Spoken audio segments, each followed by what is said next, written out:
میری طرف سے تمام مسلمان بھائیوں کو رمضان المبارک کی خوشیاں بہت بہت مبارک ہوں۔ سحری میں کیا کھائیں؟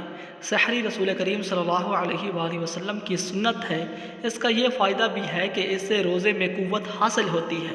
سحری میں دودھ اور اس سے بنی اشیاء کا استعمال کیجیے۔ چکی کے آٹے کی روٹی، دلیا یا باسمتی چاول یا دال روٹی وغیرہ استعمال کیجیے کہ ان سے بھوک دیر میں لگتی ہے۔ دہی توانائی برقرار رکھتا ہے۔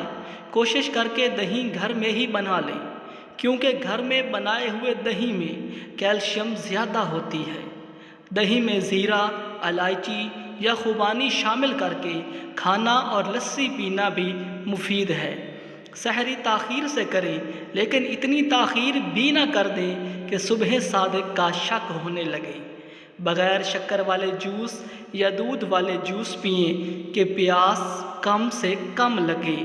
سحری میں شوربے والا سالن استعمال کرنا چاہیے۔ بچوں کو سحری اور افطاری میں پروٹین والی غذاؤں کے ساتھ دودھ والا شربت دیجیے۔ سحری میں پراٹھے کی بجائے روٹی پر زیتون کا تیل اگر میسر ہو تو لگا کر رات کے بنے سالن کے ساتھ کھانا بہت ہی زیادہ مفید ہے۔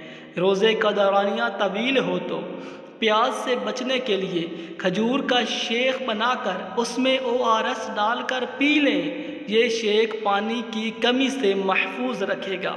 شوگر کے مریض اگر سحری میں کھجور کھائیں تو بلڈ پریشر اور شوگر لیول ٹھیک رہتا ہے۔ کھجور قوت کو بحال رکھتی ہے۔ سحری میں کیلا کھانا بہت ہی زیادہ مفید ہے۔ برائے مہربانی چینل کو سبسکرائب کرنا مت بھولیے گا۔